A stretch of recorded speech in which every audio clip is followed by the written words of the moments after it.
Good.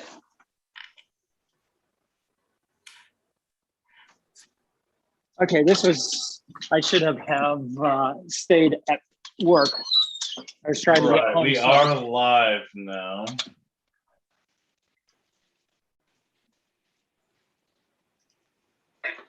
Good. We're good. We're live now. Okay. Right. Hi, and welcome to the September Board of Directors meeting of the Lake Lemon Conservancy District and also the official public hearing of the 2022 proposed budget. Apologies for the delay in getting started. We had some technical issues with connectivity and wanted to wait to get everybody in line. As you are looking at a bare bones quorum this evening, also had 2 late cancellations. Mary Jane is ill. Mike Blackwell said he will not be here. And Les is away in the Pacific Northwest on a planned vacation. So I do not believe he'll be joining us, partly due to the time difference as well. But so here we are, and I think we can accomplish what we need to. And again, sorry for the delay. Let's see here. Best laid plans. We had hoped to be in person tonight, but as you may know, certainly know, the governor extended the emergency order August 31 through the end of September. And we had decided that this was a safer alternative tonight.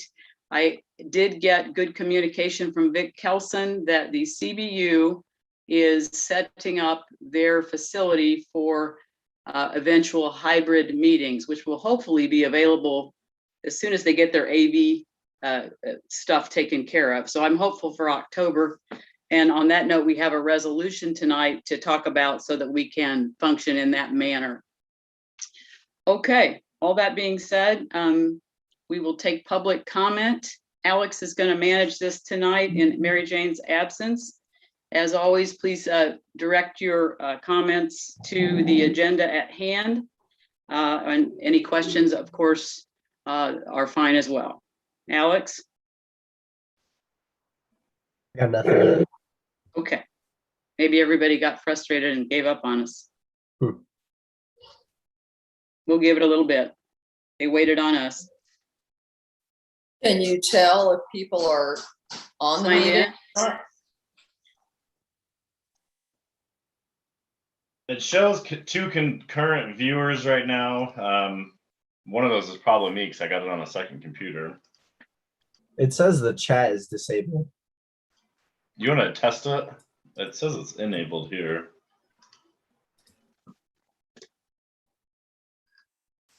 Oh, all it took was a little refresh.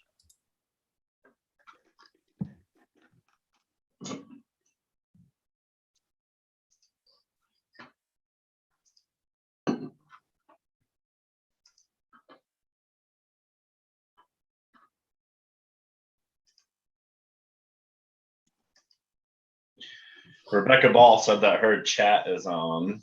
Yep, she said it just turned on.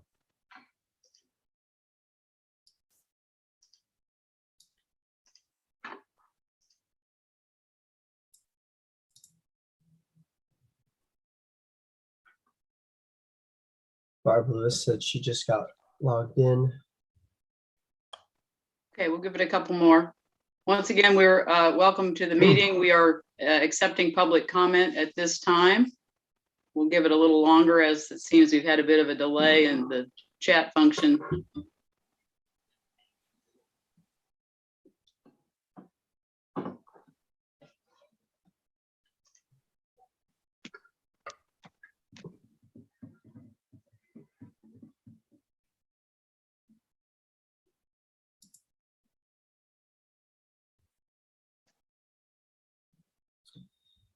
Rebecca Ball has a question. Go ahead. When will the overflow be tested again, and can it be done by our dock, the deep water area? I'll have to get back on that one. I'm not positive. Now since the season's kind of over and with all the rain that we have, I wasn't really planning on too many more tests lake wide. Once the temperatures start dropping down, you'll really see a drop in that algae because they love the warm water. So as the temperatures go, those populations should be rapidly dropping off here. We'll go ahead and do one more though, and I would say within the next 2 weeks we can do that. This may sound like a dumb question, but is there any sort of a test kit that a freeholder could reasonably purchase / use in that scenario? They have test kits for the toxins. The at-home test kits are pretty difficult because they're very pricey and they test for a specific toxin. So you really need to go through and have the genetic and assemblage testing done to see what kind of test you need. Otherwise, there's 3 to 5 different types of toxins. So it's a little difficult. There are labs that you can send stuff to. We tried to, but before the lab was a little late getting anything to us. Then we got a really low test result once we had rain the other week. So it's a little difficult for homeowners to do with any type of expediency. I was hoping for a dip strip or something like you do. Yeah. Okay, well, thought I'd ask. Anything else, Alex? Barb Lewis says, thank you for picking up the debris off Ellis Point today. That's one of the benefits of all that rain that we had is the lake came up enough that we were able to get to those with the barge. So. All right, Alex, was that all you see? I did just get one more from an Aaron M. And this question is, what areas were the blue-green algae tested on the lake? It looks like only the Riddle Point area and the overflow. They were tested in the overflow off of Reed Point, a little on the lakeside, and then at Riddle Point as well. So 2 locations in the main body of the lake, and then 1 location in the overflow pond. We did see blooms. I think you sent me some pictures, Adam. We did see blooms in other areas, did we not? Shoreline. Correct. Yeah, we did have a couple blooms. It's definitely blue-green algae around people's docks and the lifts. It seems like most of those dissipated after we had some wave action and a good weekend. It really kind of likes the water without any motion there. Rebecca Ball said, did you find out where the last test was done? I wish I could afford test 2. I did not. I have not had a chance to ask Sarah. I think that's kind of right off the road there where they can access it. Then Aaron M. Go ahead. Said no. So no testing in the canals as a question. I'm assuming he's meaning Chitwood by the canals. We have not tested there for blue-green algae. And Sarah is in charge of the where those locations are for the samples, correct? We count on her to take the samples from the most logical spot. Correct. Yeah, Sarah Powers is with Indiana University and runs the Indiana Clean Lakes program, who does our testing.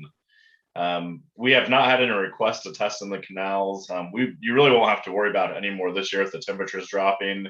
Next year, if there is interest or concerns, we can absolutely add alternate locations and additional locations to the testing protocol. Okay, thanks. Didn't we in fact add more locations this time, Adam? It seems like our contract went up and they did do more locations, correct? Correct. Yeah, we actually added it on in the lake proper. So the ones that we added off Reed Point and down by the beach were added. And we added bi-weekly testing for the blue-green algae at the public beach. And so if we were to add any more, like responding to one of these comments, is there a fee? Did our contract just have so many tests? And so if we did it again, it would be however many $100 or $1,000 or? Correct. There would be additional fees. Right now we have baked in the bi-weekly testing at the beach. And then I believe 3 times for the other locations. If we do have additional testing requests, that would be an additional fee. I think the time and labs, I want to say it's maybe upwards of $500 per sample. Okay. Okay, Alex, are we wrapping up? Give it one last refresh, and there's nothing new in there. Okay.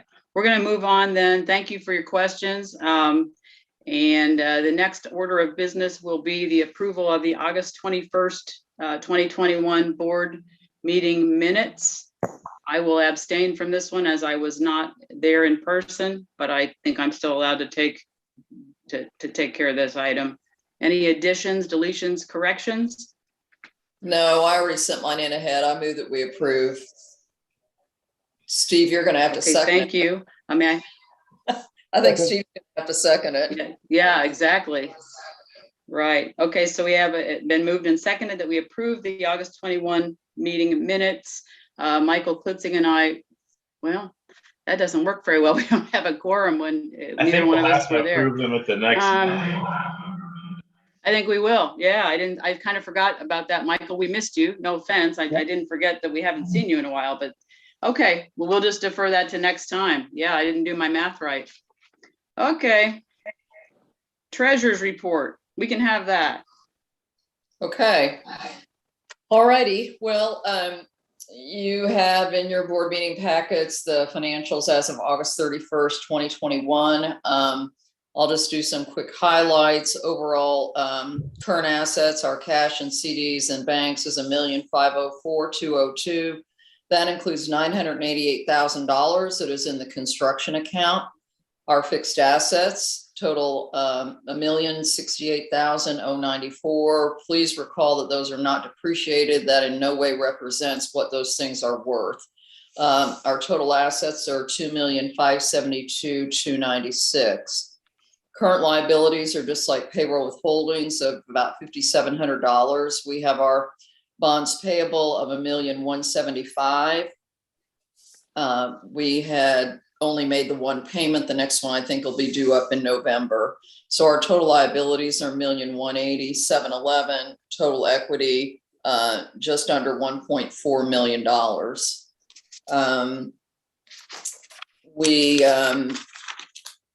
We're trying to get a handle on the appraisal of the equipment to see really what some of it is worth, and Adam will address that a little bit later. Overall, our income for August was $39,000, a little over $39,000. We had expenses of $63,000, so we had basically a net deficit for the month of just under $25,000. Year to date, our net deficit is just under $6,000. That compares to the prior year where we had for August a deficit of $40,870, but we had year-to-date income of $102,663. Some of the big expenditures, when you look at, January to August of 20 versus August of 21, are our bond repayment, our consulting engineer fees, things of that nature that really came into the bond issuance costs and all those things that really came into the current year. Yeah. When you look at the income overall, I think it's prudent to look at the month of August 21 versus the month of August of 20. And our income is at $39,000 this August versus about $46,000 the prior August. Part of that has to do with the fact that our marina invoicing just got sent out. So the marina and club fees are only $412, whereas last August they were $8,300. On a positive note, though, our dredging and riprap income was up about $7,000. So those are all good things. Our watercraft permit was down about $5,000 too. If you can kind of follow all that, that makes up the difference. Honestly, when you look at the overall expenses of August 21 to August of 20, $63,000 this year versus $86,000 in the prior year. Part of that is timing. Last year we had made the lakeweed treatment payment of $35,000 and our truck payment too, because at that point we had not gotten our bond money and taken it out of there, and that was about $12,000. There are graphs included there. I talked to Adam just a little bit about the park admissions and things like that. They're lagging a little bit compared to last year, but that was kind of be expected. Any questions or comments from the board? Any discussion? Okay. You need a motion to accept the treasurer's report.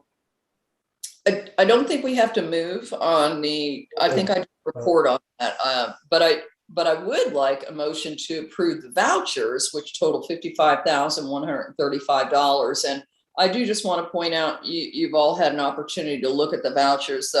Probably the largest ones in there beyond the payroll have to do with the payment of the jet ski, our new patrol boat, the $12,500, and also our water testing of $7,000. So those totaled $41,976, plus our net payroll is coming to the overall voucher total. And on the payroll there, Debbie, there has been a shift from under our equipment operator. He has, he's no longer as a salary position with benefits. His request, he has gone down to an hourly position. He actually will be looking to join the union this fall. So he'll be moving on at some point to the equipment operators union. So we'll be looking for somebody going into next year, although I believe the shift will be primarily towards the private dredging. So we may not be bringing somebody in for the full year, as the private can likely be grouped in. So maybe more of a seasonal position than a year-round position. Along with that, we have started looking at some of the equipment valuations for the large barge and excavator. It's been a little bit difficult to get anything on the barge and push boat itself. With the age of the old dump truck, it's not worth very much. What we're kind of hearing is that between the large excavator and the dump truck, we may be able to receive in the neighborhood of $40,000 at an auction. I am working right now with the State Board of Accounts to make sure that I understand what we have to do to liquidate any assets. So far, it's looking like we either have to use a state authorized auctioneer or do advertising and public bids for the equipment. So we'll be continuing to move with that this fall. Will October, Adam, be a reasonable time or a little too early to just have a board discussion on what we want to do going forward with the exit of our dredger? Yeah, no, and how we absolutely. might- There's plenty of time for that. I mean, really, as long as the first biggest time that I need to have an operator in the seat is going to be kind of once we get the hydraulic dredging started, so we can work in unison to grab and remove any type of debris that they would need us to. It worked out really well for us to get out and grab these big debris piles. Actually, this morning, there's other options as well too. If we don't bring somebody on, I mean, one of the things that's been talked about in the past is hiring on a professional staff or maybe a union operator to come in for intermittent periods when we have jobs lined up. I've also been in discussion with some equipment operators in the local area to try and see if we could bring somebody in just part-time on an as-needed basis. But there's plenty of time for discussion this fall and winter. Why don't we have you compile a few options, if you would, for October, and then we can toss them around. And obviously, if board members have any thoughts in that regard, we can entertain those as well at that time. That seem reasonable? I would say it kind of seems to me personally like that's a little early, because if we don't really have to make a decision about what to do for a while, I guess it just, I'm personally, as the treasurer, happy to not have this salary hitting the books. We need to either increase revenue or decrease expenses. So as long as we can ride that, I would like to, Okay. you know, we can. Okay. I'm just saying that this, just for your guys' knowledge, this was kind of a whole idea that came up at the budget committee too, just in terms of how can we shape our operation budget to be able to, you know, afford to close this gap. And we're just looking at what is the cost of equipment, maintenance, what really do we want to do? So I would just say, if Adam has thoughts, it is a manager recommendation. So, yeah, you know, Of course, And I we just can have want to that know, I would discussion. defer to you on the time. I would defer to you on the timetable then, if I just don't want it to be too late. Correct. Yeah, and we can have discussions too to try to come up with a plan without actually bringing somebody on to payroll. So there's gonna be a little bit of work on my end to figure out who and what we want to do. So we can continue with discussions and not bring somebody on into that position for a little Okay. bit. Is that All okay, right. Debbie? Yeah, that's Okay. fine. right. I move we approve about the vouchers. Yes. Second. All right. It's Debbie, you want me to? Oh, well, you could, well, I guess you have to take a roll vote. Okay, so. Yeah, I do. All right. Well, I'll go I ahead and vote do it. aye. It's been I moved vote and hang on, it's been moved and seconded that we approve the vouchers for this month. Any other questions? All right, we'll go down the line. Michael K, Aye. Debbie, Aye. Steve, Aye. and I too am an aye. Motion carries. Vouchers approved. Thank you. Thanks for taking on the Robert Okay. for me. Well, it's kind of what we do. All right, now it's still your show, Debbie. This is the actual public hearing of the 2022 proposed budget. And Adam reminded us that we'll need to turn the chat function on again after the board has discussed this as per the rules. Thank you, Adam. So have at it. All righty. And if you'd like me to, Debbie, I can share the screen. You can if you want. I'm going to talk from something else, but sure. All right. You guys all have that in front of you.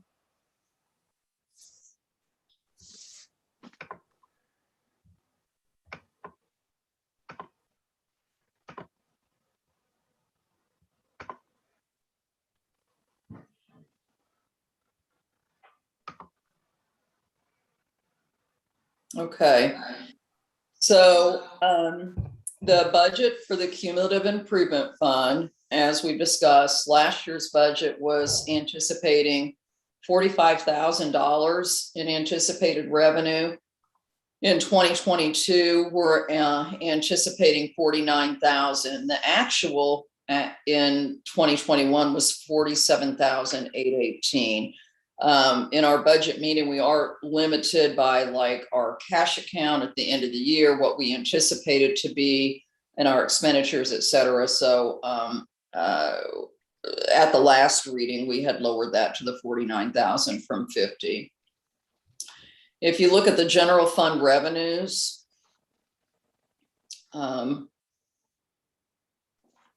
again, nothing has changed since before, but watercraft permits last year were budgeted at 115,000. This year we're budgeting about 140,000. What the budget committee did at the time that we prepared the budget was to actually look at our fees and charges at the same time in conjunction with the budget.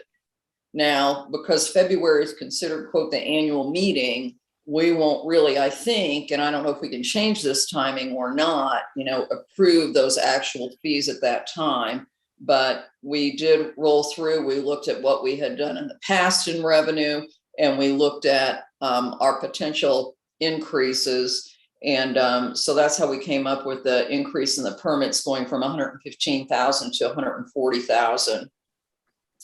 Our launch fees, there was a slight increase to $25,000. Marina and club fees, pretty negligible, $1,000 increase. We didn't do anything to the sublease fees because, as you know, that is a topic that we're carrying over that we need to take a look at right now. We've just budgeted pretty much what we have, pretty close to what we budgeted in the past. So that is something that I think we need to look at that and pull that lever if we can, because as you know, we're trying to close this gap so that we can include the full amount of our dredging contract in this budget. And right now, we only have 779,000 in there versus 879,000. Our property taxes, we anticipate an increase of 7.5%. So that's the increase there.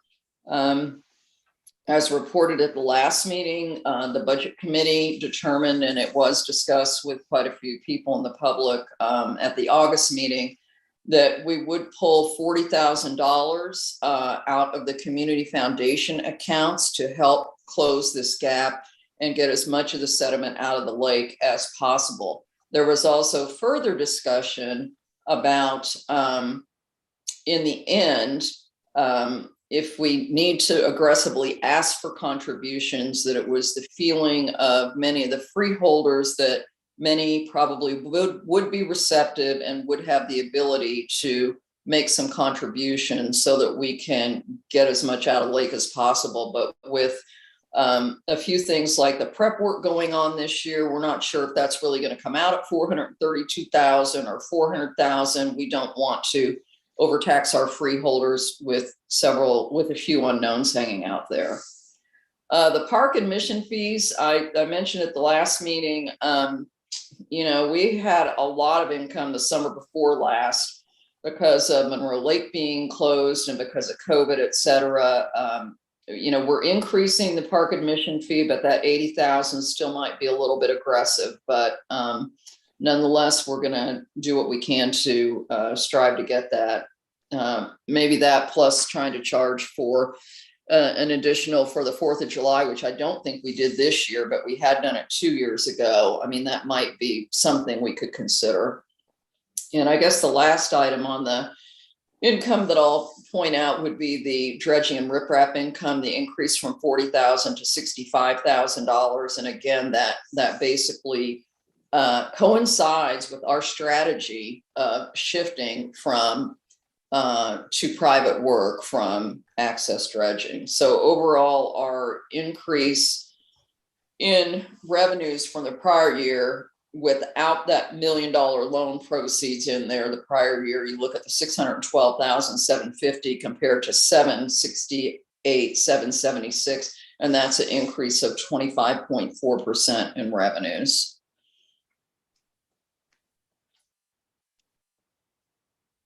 General fund wages, not much change there, 236,900 for 2021, and we're anticipating 246,986 for 2022.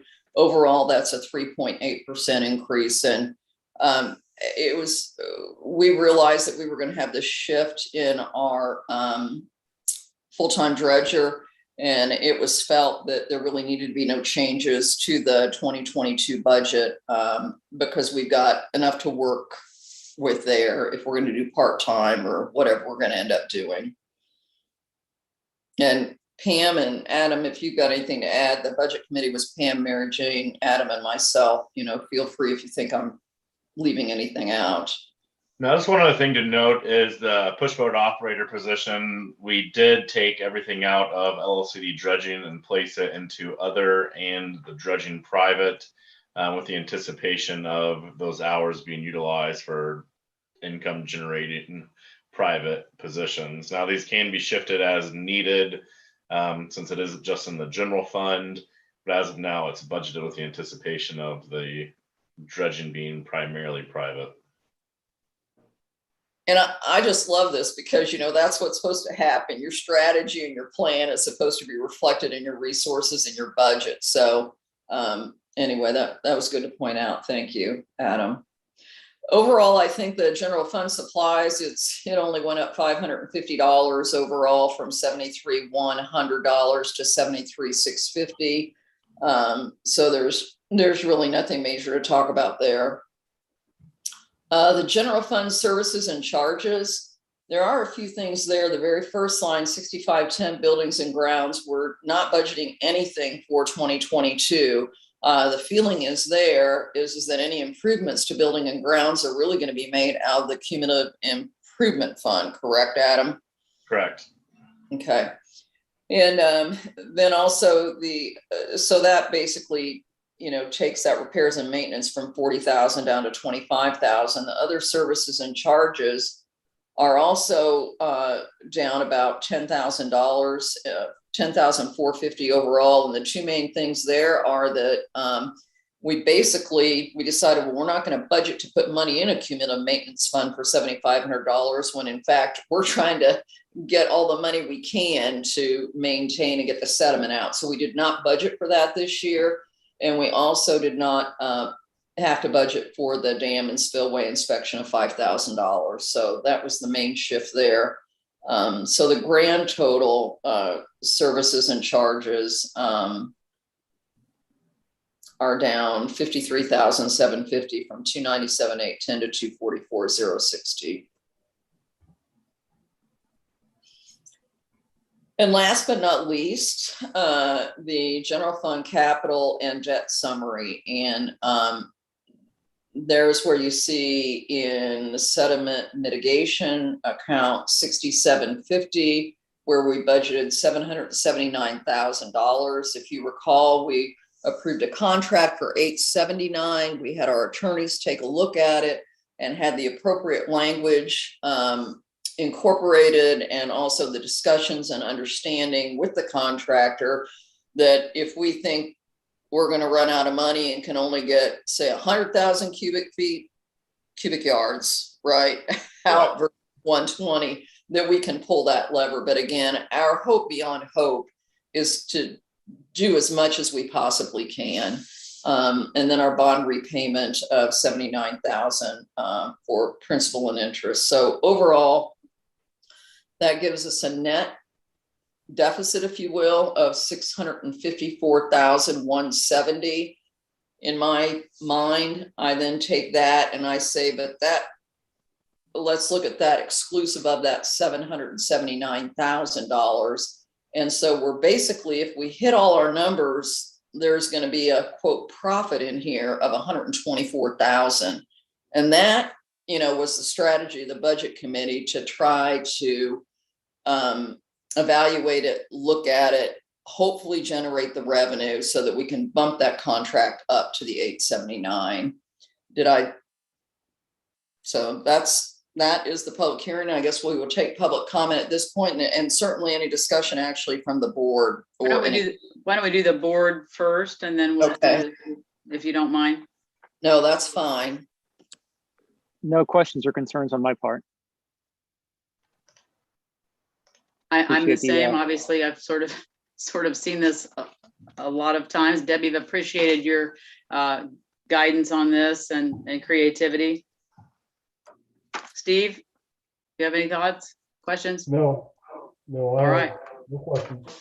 Okay, I guess that's open it up to our public for any comments or questions. Adam? All right, the chat's open. Is using my test just to go through, Alex. There's a little bit of a lag there, so we'll give it a couple minutes.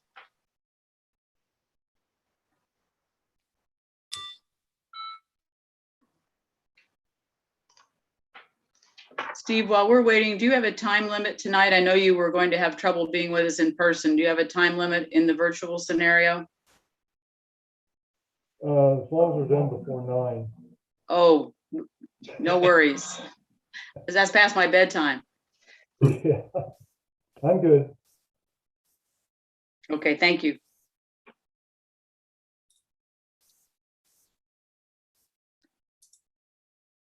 Again, if you're online, the chat function is open for this portion of the public comment for the public hearing. From Aaron M, is the overflow still considered an option for the sedimentation project, or has it been excluded as an option due to public opposition? Well, that is not part of the actual budget hearing. However, it has not been excluded. I can give you a short answer to that. It is still permitted. But Pam, you might say that what we're planning on doing this year does not include using the overflow pond in this current year. Is that correct? Aren't we far enough down the road on our contracts to say that, or no? Adam, we anticipate that the sediment from this year will be able to fit in the upland disposal site.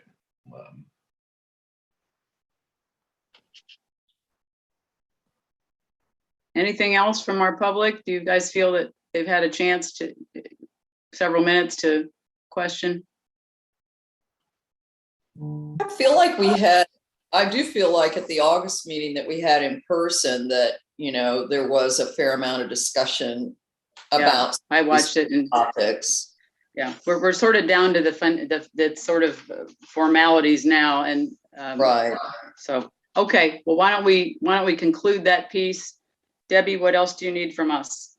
Well, it doesn't have a resolution in here. Do I need a resolution from the board to approve it or anything, Adam or Michael? Let's just go ahead and motion to move forward with the budget as presented, and that it'll come up for adoption at the October meeting.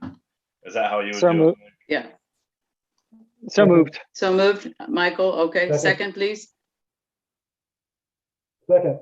Second from Steve. Second. Okay, thanks. Debbie, I'll just run down the roll if that's okay by you. Sure. I'm an aye.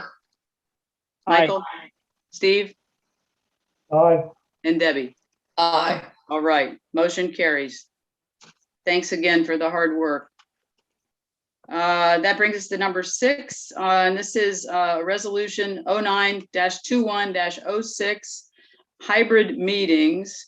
I want to send a special thank you to you, Michael Klitzing, for helping with the template for this, because you've already been through it with your folks in Carmel, and we do appreciate being able to use you as a great resource. Adam, you can talk a little bit about what this means, and you all have had a chance to read through it, I hope. Yeah, so with the ongoing emergency declarations, and I think there had been some talk in the past about the availability of virtual meetings with the new technology. So recently there was an update in Indiana code that allows for a hybrid virtual meeting. And what that essentially would allow you to do is have a subset of board members that could attend virtually and then still have voting privileges. Now, the biggest things to note are that you still have to have a physical meeting in a certain location, and you still have to have over 50% of the board members present physically. So for us, that would require 4 board members to still be present at the physical location. The way this is written is you can also not attend more than 50% of the board meetings, and not 2 consecutively. So you couldn't have a board member, attend 8 meetings virtually. They don't want people to drive people virtually, but to have the option. And then within that, in order to be virtual, the board member, in order to have voting privileges, would have to be able to be seen and heard by both the board and the general public. So we actually had a discussion with Vic Kelson's there, the City of Bloomington Utilities, and they are moving forward with having their meeting room, once we can use that again, up to snuff to be able to do these hybrid meetings where you could have projections of the present and virtual members.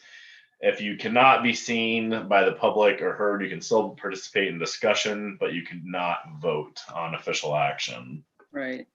And we do have to have a resolution in place to be able to do these hybrid meetings moving forward.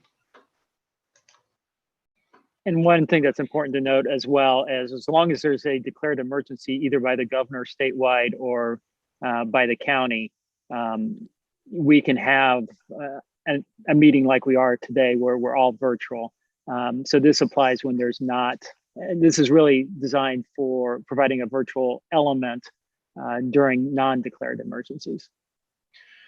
Correct. And there's still limitations to what you can vote on as well. If you're at a hybrid meeting, you would not be able to vote for, say, a budget adoption or a budget reduction or any type of referendum or fees. So there's still limitations on what you can actually vote on virtually, unless we are in a situation like we are now. It's been declared a public emergency.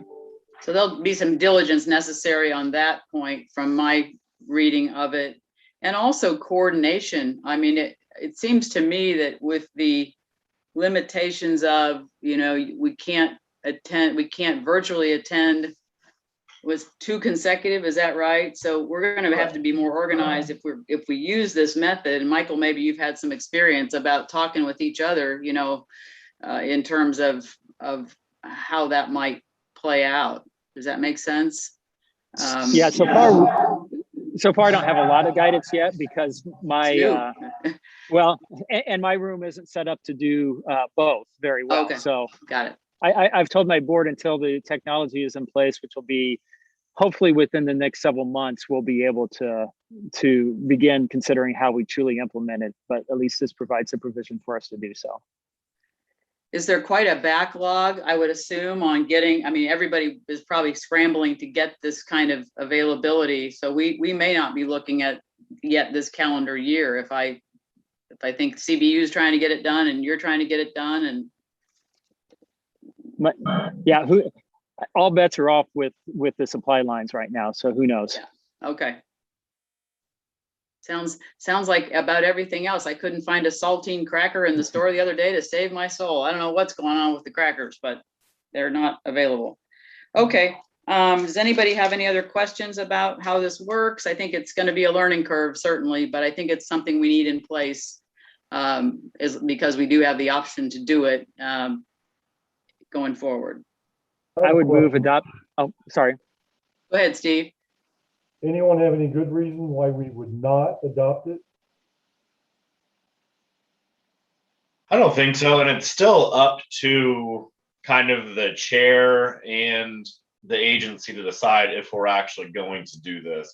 So this doesn't necessarily mean that at every meeting, we're going to be like, everyone has the option to do this. We would expect people to reach out in advance, you know, why they can't make it. We don't want to push people away to be digital, but if there's a need for it, this kind of gives us that tool in the back pocket to use if necessary. Sort of an Well, that's insurance what I policy. thought. I just thought it was a good idea, and I could think of no reason not to adopt this. Yeah, I would agree. agree. I would agree. All right. That being said, any further discussion? I move adoption of resolution 9/2106 as presented. Thank you, Michael. I'll second. Oh, you're seconding, Steve. Great. It has been moved and Steve seconded. seconded. Any further questions on this motion? All right, let's go down the aisle. I'm an aye. Michael, Aye. Steve, Aye. Debbie. Aye.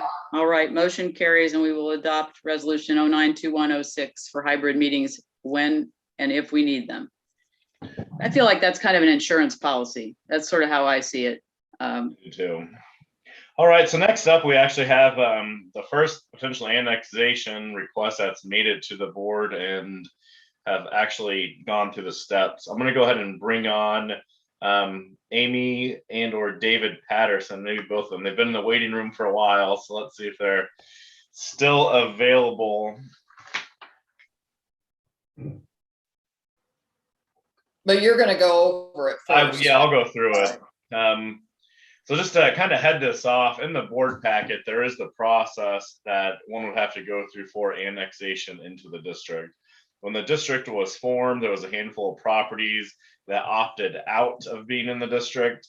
Essentially what annexation means is that you would be subject to the special benefits tax moving forward and incur the rights and privileges that go along with that. I know one of the biggest factors has been a sublease stock, and I know that's a little bit in limbo right now as we kind of discuss the fees and availability on that. There's been one other annexation attempt that had not actually come to the board. They stopped during the process.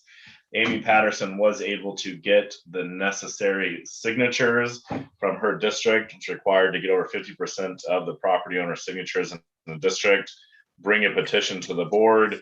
We will discuss this. If we are in favor of this and moving forward, we would create a resolution to allow this. I did have Amy on the call here, and I'd like to go ahead and maybe open this up to Amy to talk about the property and why they're looking to get annexed. You available, Amy? Yes, I am. Hi, Amy. Hello. So I can give a little bit of background. This property is at 6771. It's at the end of Spillway Road, kind of right before the spillway. It is a one parcel lot there that was opted out initially from the Conservancy District. So it's got unimproved property. It's a lot. Correct.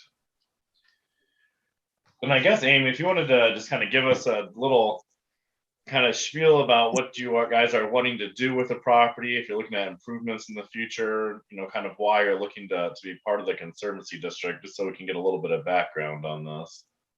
Yeah, we're just And what looking to possibly build there. We just happened upon the property for sale. I don't know, it was a year ago now, I believe in July. We've been maintaining the property, just mowing the grass and things like that. So, we had, went through the process to find out that it was not, that it had been excluded. But by choice, by the person who owned it at the time. So we were just hoping to get it put back into the Conservancy District like it was meant to be. So did you know when you purchased the property that it wasn't part of the district and that you would Yes. have to the annexation process? Yes. Also, you cut out just a little bit, Amy. You said you're looking to possibly build, and I did not hear the rest of that.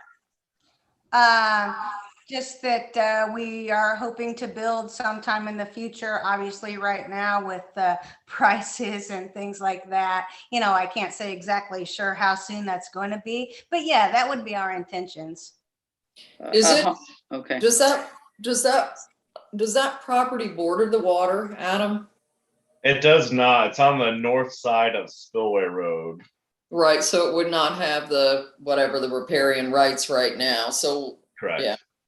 So we're kind of in a limbo. So you're not asking for a resolution, we're just discussing it right now, right? And Correct. Yeah, we would have to form a resolution in the future. Really, this is the first time and to bring it to the board and discuss it and see if we would be in favor of that. I guess one of the things that would be a benefit from my perspective is that the more properties or individual parcels in the Conservancy, to an extent, would spread out the tax burden. It would actually reduce the rate. One property unimproved isn't going to have much of an impact on that. no, it would. That's what I was going to say. It really wouldn't. Yeah. So really, it's just, it hasn't been done before. That is the process moving forward, and it's kind of an unfortunate board meeting to bring this to, since we are missing 3 members for the discussion. But the process for moving forward, and we may need to require another discussion with more board members, would be to, if we were in favor of it, we would create a resolution for annexation that would actually be brought to the circuit court, and they would hold a public hearing on that. I can speak for Mary Jane only in that I did ask her what her thoughts were on this, and since she wasn't going to be here, and she just was echoed my sentiments in that I think we're on a fact gathering trajectory at this point, and she wanted to know more. And obviously, if she's not tuned in now, which I suspect she's not, we'll need to fill her in as the other board members. I know some former board members, I had received a call regarding this concept, and there are some strong feelings, I believe, on both sides. So I would like to do a little more research as well. Michael, you've had some limited experience with this in your district. Do you care to speak to that, or? Well, in my district, not just, not sure I got the back up there. For us, our boundaries set by the city and the township, so we don't have to worry about that particularly, and we're landlocked, so there's no opportunity for annexation. In this particular case, it does have the ability to add assessed valuation within the district, although a negligible amount. So it's not a huge pro, but it's also not necessarily, it's better to add than not. The one thing that I've heard from some of my constituents who either were on the board or had relatives on the board was, concerns about bringing in property that wasn't that purposely was excluded. Now, in this particular case, it's new property owners. So to me, I'm not sure that's as big of a concern for me. The other argument that I've heard is that, this property has effectively benefited, appreciated because of the Conservancy District, the improvements and preservation of the lake, but hasn't necessarily contributed. But again, at the same point, you've got new freeholders that weren't part of the past that are eager to participate. So, and then for me, the one concern that I had was just ensuring that as we consider this, the petitioners are aware of the fact that right now, one of the biggest benefits for them has been the ability to get a dock. And right now that's something that's currently under review. So, I'd want to make sure they were going with eyes wide open that that's being evaluated. Hopefully we come up with an equitable solution for everyone, but we don't know what that solution is today. So those are the factors. I don't necessarily have a strong opposition to it. I'm interested in hearing what other positions are on it, but those were the talking points or the things that I was either thinking of or I've heard from my constituents. Adam, how many properties do we have in District 2, the spillway area? Because there's not a lot down there. How many are there that aren't there a handful of properties that elected out down there? Around the lake, there are. On Spillway Road, I believe this is the only property. Okay, and on the lake, how many have opted out? It was 4 or 5. Don't quote me on that, but I'm not off by order of magnitude or anything. It was only a handful of property owners. Primarily some were farmers on South Shore Drive that had really big parcels. I think there was a couple or one of those was in Mary Jane's district, but it was only 4 or 5 within the conservancy bounds that opted out of that. Michael, you did touch on the reason that I believe, and thank you for jogging my memory, the concern of that I had heard prior to this was that the property has benefited from the LLCD, but has not contributed. But you make an excellent point that these are new folks who that wasn't up to them. And I can certainly appreciate their request. Absolutely. And the other thing is too, sorry about that. The other thing is from what I can tell, there's no structures or anything. So it is, if I'm looking at the GIS correctly, it doesn't appear to have any improvements on it. So again, the assessed valuation, even had it been in, would be negligible. Yeah. So agreed. I GIS, the total valuation is, and as of March, was $49,000. Looks like the property sold for $65,000 last year. But So the valuation as of March 3rd. So 2019 was $49,000, and the property was purchased for $65,000 according to the GIS. So that would be how much in conservancy district tax on an annual basis? Not a whole lot. Let me see if I can get my calculator here. I guess that's the other thing that it strikes me, that then we're going to get to the next situation, which is going to be, thinking about the leases. And, at some level, I think when there was a lot of discussion about that at 2 board meetings ago, I guess one aspect is, should people improve their property before it's considered to have people annex in or something? I don't know. I think there are people that probably, and again, Amy and David, it's not your fault because you just bought it, but it's this thought that nobody's paid for all these years, and then it's going to be trying to figure out the next steps. Like what really is the enjoyment of being part of the conservancy district, other than if it gives you a right to put a dock. For the special benefits. And we are evaluating all those fees. That's something that I would think, needs to be done. But I do think I'd really like to talk to some of the neighbors down there too, because it is my district. And but albeit they have the appropriate number of signatures, but As it sits unimproved, the special benefits tax would be about $160, between $160 and $165 per year. Yeah. Amy, how are you able to use the property as it stands? Obviously you own it. And I understand. Just basically maintaining the property. That's it. I mean, Okay. you know, use it for camping or, you know, something like that. But like you said, there's nothing on it other than a picnic table and a spot to burn a fire. Some running water would be nice ultimately, right? Sure. Sure. Okay. Just curious. All right. I guess it would be, go ahead, Adam. I was just Sorry. gonna say, we don't have to make any decisions today. Really, we just need to bring it for the board for discussion. If we're gonna do some fact finding, and Deborah would like to reach out to some of her constituents in District 2, and then bring it back when we have more board members, that'd be plenty appropriate for what we're trying to And, come. and I really think we need to look at this whole dock sublease, because I mean, it really deals with property that is not, you know, doesn't have those riparian rights, if I'm saying it correctly. You know, I think that, and I looked in the minutes, and I know that I would like to know what your timing is on that, getting us information on that dock sublease, because I think at the last meeting you said you would bring it to the next meeting, which should be now, and I know you don't have it for this meeting, so I'm wondering when we're going to get to it. I think I said moving into the fall.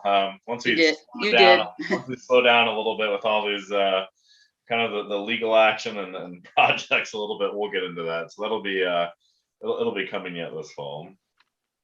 Well, Right. that'll be good for the Pattersons as well. I think if I were you all, I'd want to have some more concrete direction from the board on how that's going to play out. So does that seem reasonable to you, Amy?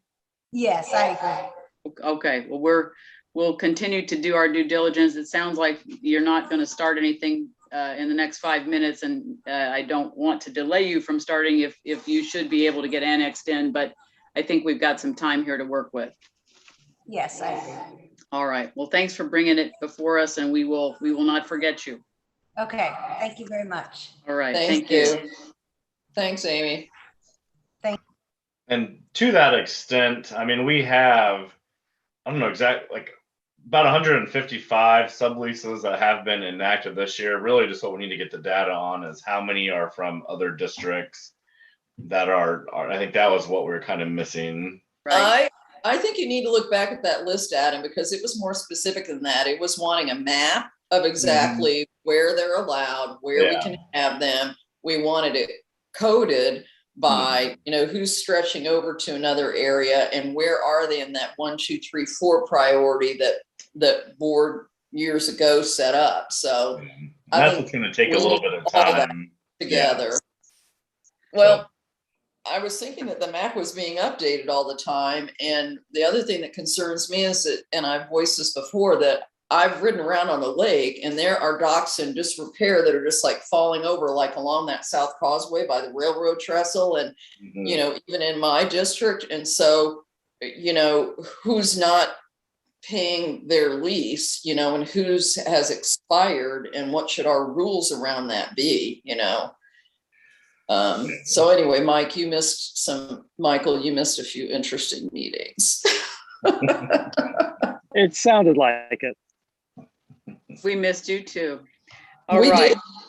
I missed your sound thinking and solid professional advice. Exactly. All right, let's move on to Adam's manager's report, please. Yeah, we're kind of continuing. Yeah, the sublease stuff we'll have to bring back later this fall. I know there's some other topics about putting a sign at the entrance to Bean Blossom Creek on the Linda Ellis property. We have been able to get in touch with Linda, and she is in favor of us placing a sign there at the entrance to Bean Blossom Creek, going around Solomon Harbor.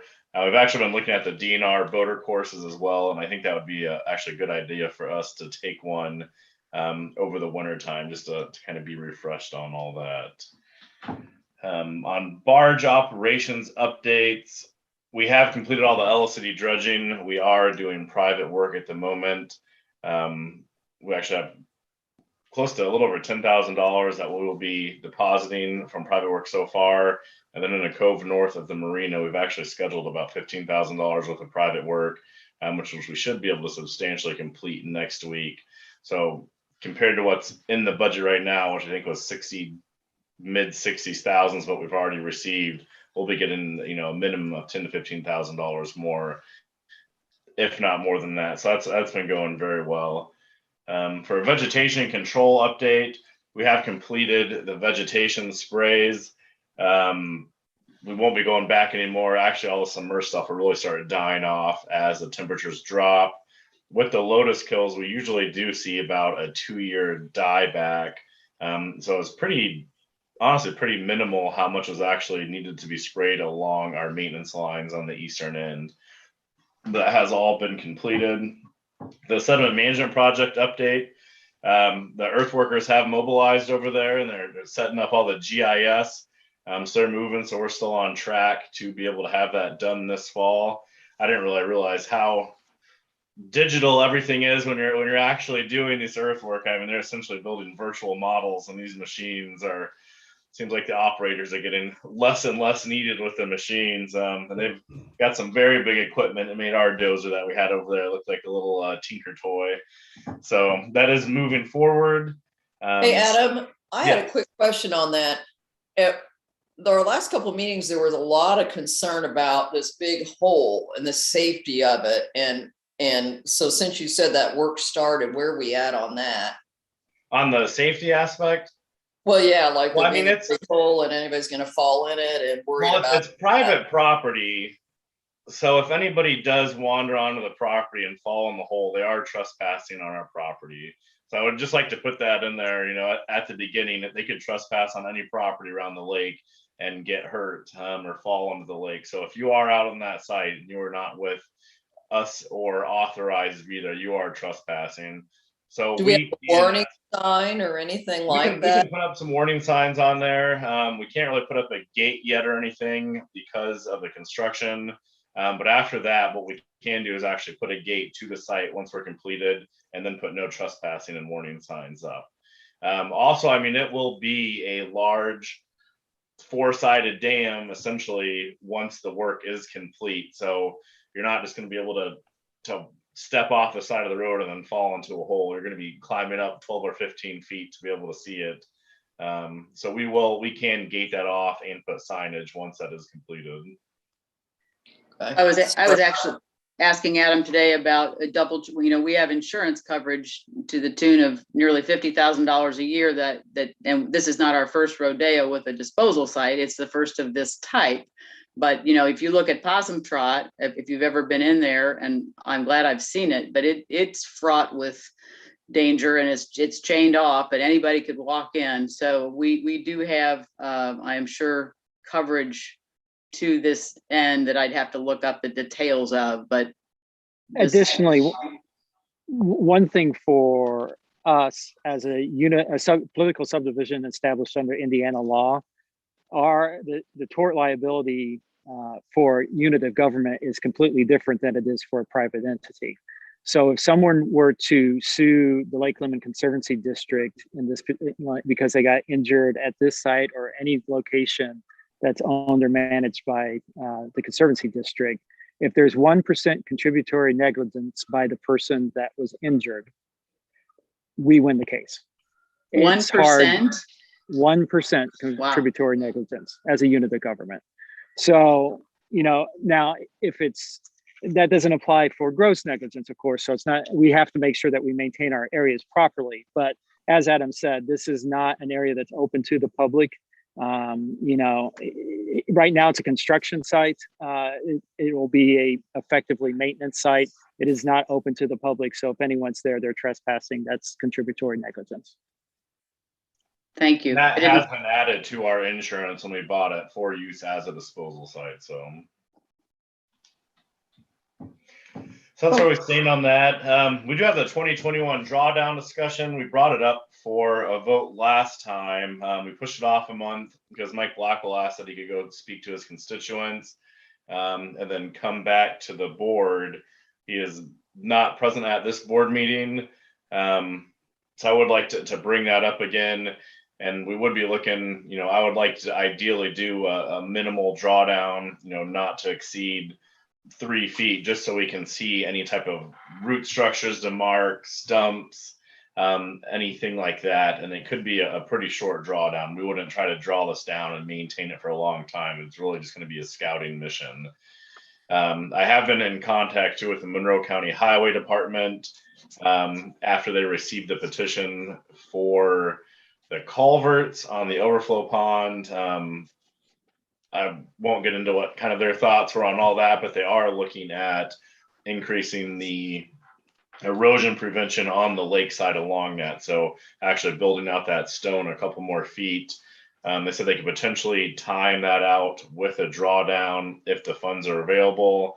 And again, that sounded very iffy when I was talking with them. It didn't sound like it was high on the priority or that they had a lot of funding for that.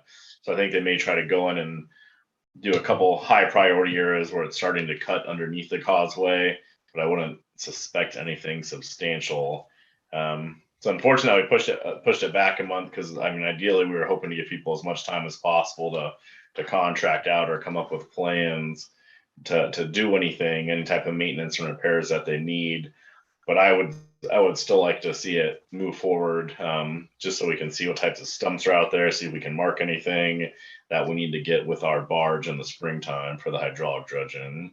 But your timetable for taking it down was not till after Thanksgiving. I wasn't there, so correct me if I've got this Correct. wrong. Yeah, we've never done a drawdown before Thanksgiving. Right around Thanksgiving is when we take out the public courtesy dock. So at that point, we would initiate a drawdown. So realistically, we could delay this vote till October and not cause an issue.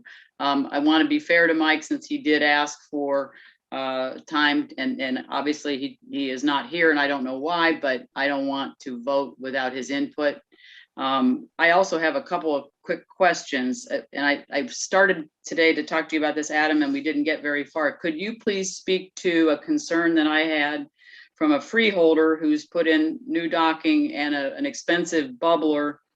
Her concern was the bubbler needs to float, obviously, to do its work and not rest on the lake bottom.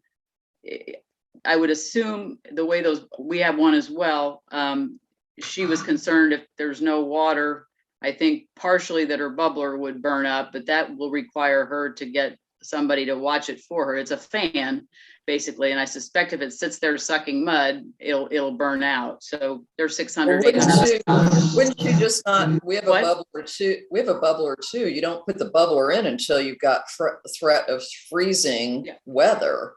You know what I'm saying? So correct. And she was like- worried about she was. But Well, And I additionally, explained if to there's, her, if you don't have water, you don't have ice. So you're okay there. But I guess that you don't want a bubbler sitting on a drawn down lake bed running. how long was it going to be drawn down for, Adam? It would be pretty minimal. I mean, enough to achieve to see the areas that we're working with, and kind of get some points where we could go out and mark. I mean, so it would be relatively short. And from what I know about most of the bubbler systems, I mean, it's something that you can pretty easily put in, take out, or unplug. You We just just unplug drop it. ours in, drop it out every year. I guess my other question, and I'm sorry if I missed your point, but I think that people wanted to know the timing, because if they wanted to arrange to get work done or extend their docks or do anything, and I know we'd like to know too, like we want to know what week or weeks is it going to be, and they want enough advance notice to make arrangements to get contractors to do work. So can you get specific on that? Or Yeah, so we would initially open up the gate. When is Thanksgiving? Thursday the 25th. So we would open it after Thanksgiving, let's say Monday the 29th. To achieve a 2-foot drawdown, you're probably looking at, if we don't have any rain, you'd be looking at about 8 days to achieve a 2-foot drawdown. Now you said 3 feet earlier. What? So Are you- 3 feet, yeah. Between well, 2 I and thought 3 feet. I really, you said 2 at the last meeting. well, I said minimal. I mean, 2 to 3. Okay. I really just want to get it down so we can see that open area there. We need to, Some yeah. of that it's going to be, inches until we get there. Some of it maybe 2 feet. But you can drop, assuming there's no rain or creeks flowing, about 3 inches per day. So let's say 8 to 10 days to draw down, and then we could maintain that. But I mean, if you get, it's hard to exactly say, because if we get a 1-inch rain, that lake's going to be filled back up overnight. And I don't plan on trying to sustain that for a long time. So we can, as we get closer, I would say the plan for essentially the first week in December would really be your safest bet, to plan for that. To do work the first weekend. Or that week starting the 6th. And I guess the question is, are you going to be mobilized with the staff to go out and drag those tree stumps out and do all that work? And how long will it take you to really clean up that east end of the lake adequately? Well, I don't think we'll really be able to drag anything out. It's more a scouting mission to say, are there major stumps that are still in the ground that we need to dredge out in the springtime? So I mean, it's more of a scouting mission to pull stuff out in the springtime that we need. So you would just mark it all and then do it all later? Correct. Yeah, unless we can't get in there with a barge, unless we have high water currently. So we were able to get the big piles that exist that we can see above the water, but we don't know what's under the water. The hydraulic dredgers, when I did meet with them, they said that they can. If they run into something underground, they can kind of go around it and mark it for us to do the next season as well. And I did not know that at the time of the last meeting. I thought we had to have that all kind of in place. So that does allow us more flexibility if we decide not to do the drawdown. They would, in theory, be able to kind of go around these areas, mark it. But I have heard a lot of interest from freeholders regarding wanting to do shoreline work, stabilization work. And we haven't had a drawdown in a long time for that. I have heard from a number of my constituents that they would like to be able to do some scheduled maintenance on their walls, on their docks. So I definitely have strong interest in my area for it. And sort of like Debbie was saying, having a good understanding as to when this is occurring so that they have time to schedule and mobilize. And obviously, right now, trying to find contractors isn't the easiest. So that the more time that we have to assure them that something's going to, I mean, we can't account for Mother Nature, obviously. So if we draw it down and immediately we have rainstorms like we had up here, I don't know how bad it was down there yesterday, but it's going to fill up relatively quickly. But at least for our efforts, they would like to know when it's going to happen and how long we're going to try to keep it down so they can plan accordingly. So I was hopeful that we'd be able to get. It'd be nice if we could time it all to be a little bit more coinciding, like let them mark it first and then draw it down and then try to go get this stuff out. I mean, I don't know anything about it. You can tell that, but it just, December, is that a good time to try to do a lot of dock work and stuff? Or should we have, February, like March, like when you're talking about? We don't want to be doing a drawdown once. Well, I mean, we're probably going to be starting the hydraulic dredging in March. Do we historically get major rains in February, March? Yes. But when we're getting that close to the season, we do not want to push a drawdown into the January, February, March rain, because if for some reason we had a very dry year and we didn't receive the rain, we don't want to have a low enough level that they can't get the barge equipment there too. So I think, we've always done it right after Thanksgiving. If you're planning on doing work, I would say, plan for that week of December 6th. And schedule it and hope for the best. I mean, my thinking is that this is kind of a crapshoot in that, you're gonna probably end up with people scheduling stuff and you're gonna have a very small window. I'm not saying it's not worth doing, but it's not because we don't any longer draw down and leave it. We had trouble keeping it down. I think it's just gonna be luck of the draw. And if you end up having to cancel the work, we've learned something, but I don't think this is a real perfect scenario. Just no, it is a crapshoot. Most of what I heard are people that are going to be doing stuff in on their own themselves. If you're doing major work, I mean, that needs to be permitted anyways through us. So if you're doing shoreline altercations, new docks, extensive modifications, I mean, that permitting needs to be to us stat for this. If you're doing general maintenance and repairs, then you can go in and do that on existing structure. So I haven't received like any permitting for major projects. So as of now, I don't anticipate. And for the people who've talked to me, it's all, work on existing structures, nothing new, nothing extensive as far as adding to it. They just want to take care of what they have now, and just because they haven't had the best opportunity over the last several years with us not doing a drawdown. We want to find some very expensive sunglasses that went in down by the top.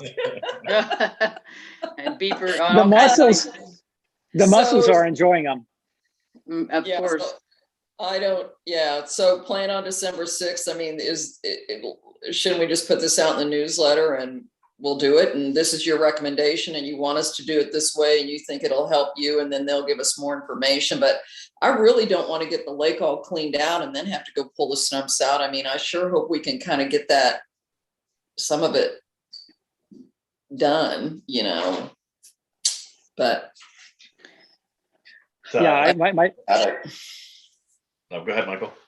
Yeah, I mean, based on what you're saying, Adam, probably we won't be able to get, you know, any of our excavation equipment out onto the surface of the lake, just because it's going to be a muddy mess. So you probably, so the idea is you mark it when the water goes back up, you have the ability to pull it out with the barge and then have everything out of the way, ideally before the hydraulic dredging occurs. So that way they're not stopped. That way they don't have to go around an area. That way we don't have to come back in and try to mechanically do it, because they can do it much more effectively and efficiently. Correct. That makes sense. Thank you. Sorry for dragging out the discussion. No worries. Well, one final thing, then what is the will of the board as to a vote tonight? Or do you want to put it out to your constituents to go ahead and schedule? I mean, my feeling is this vote would pass even if we delay it. However, as I mentioned earlier, I am willing to wait another month if that's agreeable to the board. If it's not and you want to vote, we have a quorum. I think we should vote because we talked about it at the last meeting a lot and our freeholders wanted to know when it was going to happen, you know, so. Fair enough. I think we should vote. What would be the downside on voting for it? Well, my first comment was I was trying to be fair to the one board member who wanted time to go back and talk to constituents. However, if you're not here, you can't vote. So I will entertain a motion to vote for the drawdown. I move to authorize the drawdown for up to 3 feet, beginning the weekend after Thanksgiving. All right, I'll thank you. second. Thank you. It's been moved and seconded that we authorize this up to 3 feet drawdown. Is there any further discussion? If not, are we ready to vote? All right, I am an aye. Steve, Aye. Debbie, Aye. and Michael. Aye. For the record, I believe Mary Jane was in favor of that as well. Okay, motion carries. Adam? All right, and this will kind of go into, there's gonna have to be more discussion regarding if and when we're gonna get rid of some of the large dredging equipment. One of my plans, as soon as we get the equipment off the water, this winter time, is to send our small excavator back down to Wilson Equipment to have a hydraulic thumb put on there so we can use that for debris removal in the future. I did have a map that I will go ahead and share that was in the packet. And really, this was kind of some of my initial thoughts. I mean, I know there's many tributaries around the lake. There's only a handful that seem to have ongoing issues. So this was a quick shot of what we believe were some of the main areas moving forward if we were to go towards a private aspect, but then still have some maintenance. And the idea would be that we could go in, do these annually or biannually, and keep them from filling in channels and have them do the entire channels. We could get like to the source, go in, remove a couple barge loads each year instead of waiting, you know, between 5 and 8 years each time that we go to these areas and having a massive amount of sediment come in over that time. So we tried to look at where we would and have at least one spot in each district. The only one that was kind of a little bit difficult coming up was Steve's district, because it seems like the main issue with dredging or sediment coming in is in the marina, which is a kind of a private entity there. So it's a little little iffy if we're going to go in and maintain this area in the private entities. But some areas that we were looking at for annual maintenance would absolutely be this possum trot site. It hasn't dropped off the table, potential diversion structures. What you get into if we're putting diversion structures in the water is you do have to have what's called 404 dredge fill permits, which is what we obtained for the overflow pond. So we can't just go and put, like a large rock wall in the lake, not along the shoreline for a diversion structure. That would have to go through a permitting process.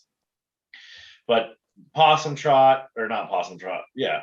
This area right here on the west side of Eidolon is one area that we seem to have issues ongoing with. So that would be one of our recommendations for coming in annually and doing, just a quick couple day cleanup. When we dredged that area this year, we actually did go very deep. We dug about a 10-foot hole on the south side of the bridge there for capture. So the goal in the future would be that we could come in and then hopefully just clear out this one area right there. The sediment generally falls out as soon as it hits the lake and slows down. So we tried to place that to where we could come in, have it localized, maintain that. Some of the other areas that we're looking at is the cove off John Young Road, Icebox Cove. I did go ahead just to keep the equity there, Debbie, kind of that creek that comes off of the Sycamore Land Trust property.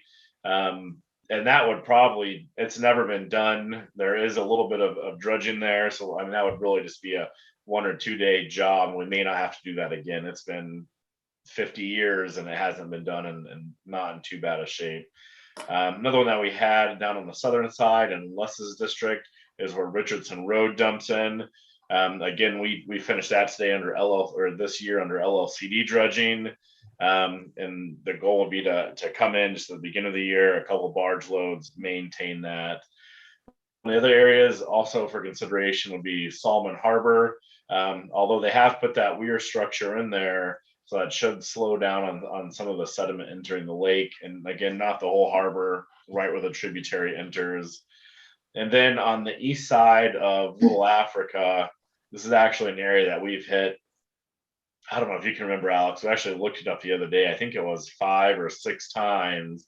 There's a spot that it seems to close off pretty regularly that we have to maintain with the barge.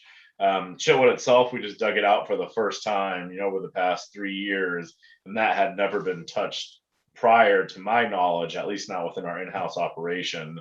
So again, the rate of fill in the actual channels is very minimal. And this may, I don't know if this has to be something that the board would actually decide and we do resolutions on. I think resolutions would more be, are we going to focus on, prioritizing private versus LLCD, and then at manager's discretion, if we have our spots, I kind of would like to take, the first couple weeks of each dredging season, 1 or 2 week, and go and hit these areas so we can just try to stay in front of these channels being impacted versus waiting every 5 or 6 years and having to do a massive project there. I like the idea of one, especially as we're moving towards, more private dredging, is establishing that via resolution so that we have a criteria by which we've done so. And if there are these designated areas that have a benefit to the greater lake as opposed to just some freeholders, I think that also should be documented, and that, as well as the rationales by which we're doing so that a precedent set, and this is the precedent that we're going to live by. I agree. I do too. And I'd also like to see, thank you for putting this together, Adam. I'd also like to see the cost. There's was a lot thrown around about Dorothy Lane being 80,000 and this and that. And you comment about Chitwood, how many weeks are we in there? How does this translate into supplies and labor and things like that from our budget? For moving forward, or kind of what we've seen so far? Well, maybe we have the documentation. A little bit of both, I guess, a little bit of both.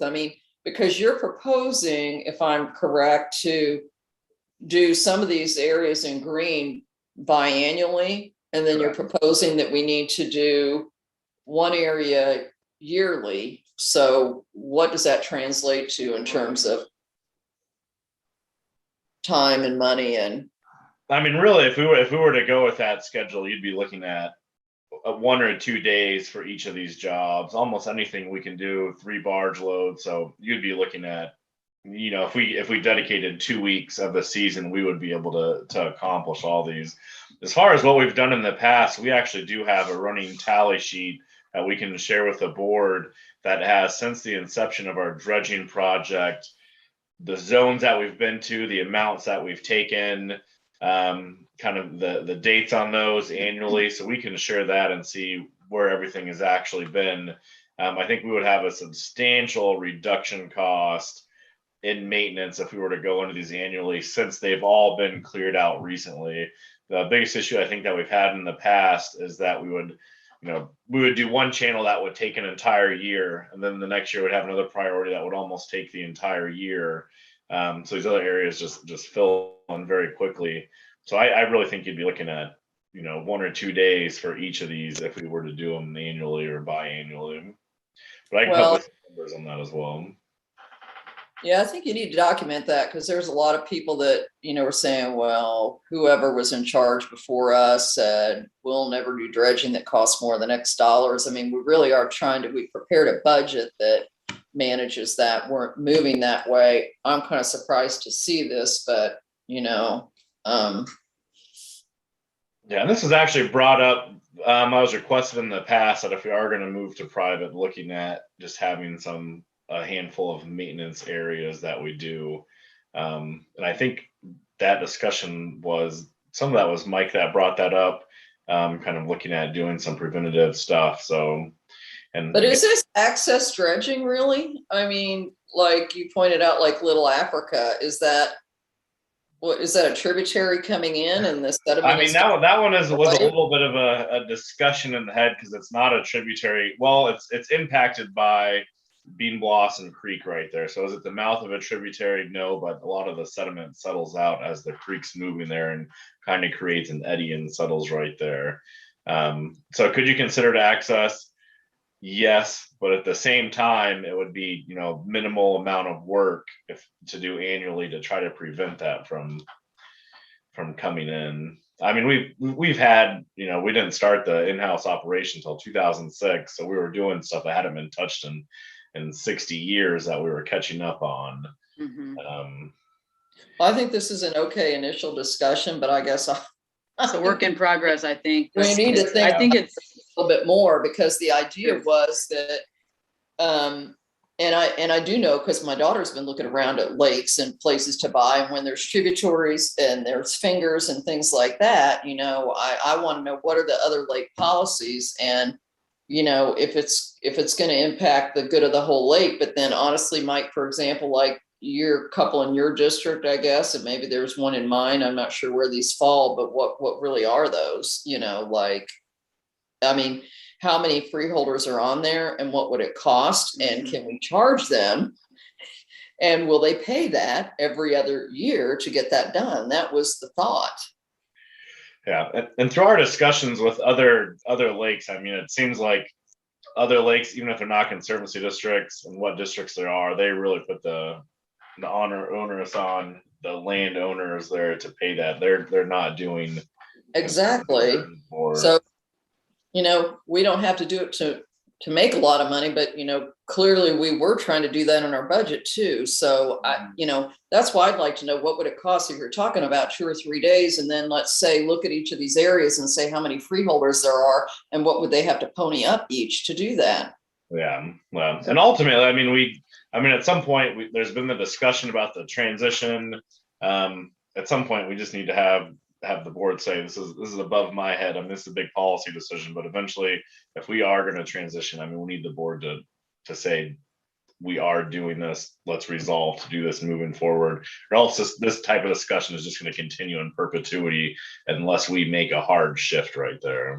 And I think this is the time to make the hard shift. And I think we've been talking about it. I mean, even Mike had said that in his seat as treasurer too. So, it's 7 of us on the board, but I guess I'm like a person that likes to build consensus. And I guess my thought is, didn't we all think we were doing this, and weren't we saying we were going this way for the last couple of years, or no? I get mixed messaging at I times, think so. a little bit. Well, I think you put it well, Debbie. I think this is a good, we don't want to talk it to death, but I think this is a good initial stab. There's some more information we need to collect. I agree that it should be a resolution. I think for purposes of this evening, I think this is something we need to address another time or two. Would that be agreeable? And then try to get it settled. We are already at about 7:40, about an hour and a half. Yeah. So I would say that this is something that we need to push down the road another time or two. Is that okay? And that's the end of the manager's discussion there. All right. The new business correspondence for future agenda. I want Steve, there you are, Steve. Steve had a little something to add there that we talked about prior to the meeting. Steve? Yeah, we've kind of been talking about how we're going to, my agenda is to maximize the utilization of the hydraulic dredging, and that we're going to come up short, and that the only way at this point left to raise the funds to cover the additional, let's say, to maximize the amount of hydraulic dredging would be through donations. And I would like to propose that we make sure that the freeholders are aware, and in the next publication of the Lake Lemon newsletter or whatever, we put an article in there explaining about why we think we want to maximize the hydraulic dredging, how this came about, what we'd like to do, how we can explain to people that they can make a tax-deductible donation. And Deborah, what I'd like to put in there is what the shortfall really is, or at least an approximation. And so I'm just saying that to maximize our ability to raise funds, we need to inform the freeholders, and that using my template for the survey, I mean, if you just fill a few words there, that could be put in the newsletter. And I think we might be surprised at how many people are willing to give. I've had some questions about if they give to the foundation or whatever it's called, they want to make sure the money goes to the hydraulic dredging and not to something else. And I think that, Pam, you told me we can pretty much assure them of that. So I think that we need to have the newsletter article explain to people, it'd be good for them to get their tax deductible donations done this year, and then we'll get an idea of where we're going to go with the financing of additional dredging if needed. So that's, in lieu of the time, that's all I had to say, a suggestion. Well, here's the dilemma about, I mean, I totally agree that we should encourage people to donate, to lake enhancement, but to put a dollar amount on the shortfall, I mean, I think I just explained through the whole budget that if the budget were to come out the way we thought it would, we would recoup that money, and we would be able to fund the whole project if it comes out the way it does.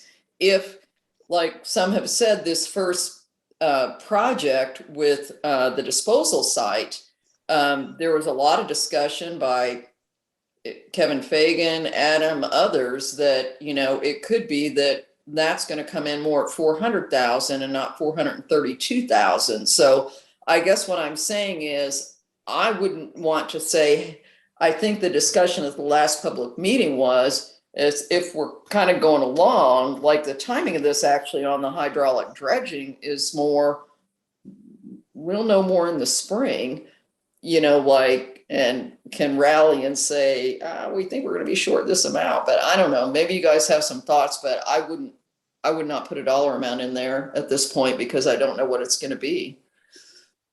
Do you get that? I mean, well, I understand what you're saying is you don't want to ask people to give money and then say it's not needed. But I'm also hearing from you that you've told me anywhere from $60,000 to $100,000 projected, but now that's kind of changing. And so without putting a number on it, I see you might feel like that would be not a right thing to do. And if you want to say, okay, we'll put it off till spring, and if people want to donate then, given the number that you have, that we can delay it, and I understand that that would be acceptable. If you think that there's a way that we may be able to cover 120,000 cubic yards of hydraulic dredging without any donations, okay, if that's a possibility. Well, the flip side is, this isn't the only dredging we need to do. I mean, we certainly do want to maximize this project, but the money could, I guess I can see where we're always going to need money to dredge, whether we don't need it for this moment, this piece, we may need it down the line. So what's I don't know, maybe the bigger picture should be the real donation push for forever. Does that make sense? I mean, maybe we're getting too tied up in whether we need it now or whether we need it later. Because we will need it for we will need it sometime. I mean, I think we are embarking on a project where we're going to get a lot out of the lake, but we know the lake is filling up constantly, and we don't know if it's going to be 10 years down the road or 20 years down the road. What we know is we've borrowed for 20 years, you know, so the next time we get an opportunity to do another big project, I mean, we're going to have to be like really bringing the money. So there needs to be some, I think, lens on it or angle just about, you know, the lake and ongoing, you know, what may or may not happen. I mean, we've never done this before, so we don't know how long it's going to last. Well, my understanding is that there's about 60,000 cubic yards coming in every year. Is that right, Adam? It's much more than that. It's about 40,000 that they and you estimate can drops do out just at 10,000. Easton. The past 5 You years, can do they're 10,000. estimating upwards of 140,000 lake wide. Yeah, and you can do 10,000 a year with the mechanical dredging.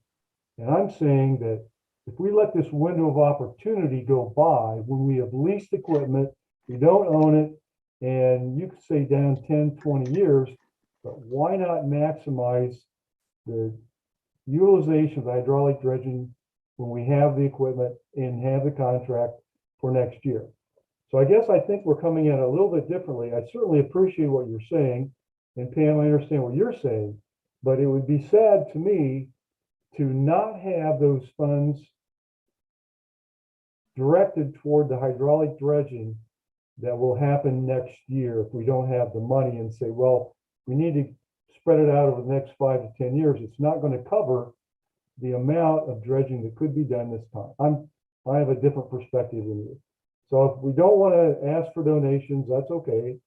But I think that we would like to put something in the newsletter explaining that we really would like to have money for the dredging for next year.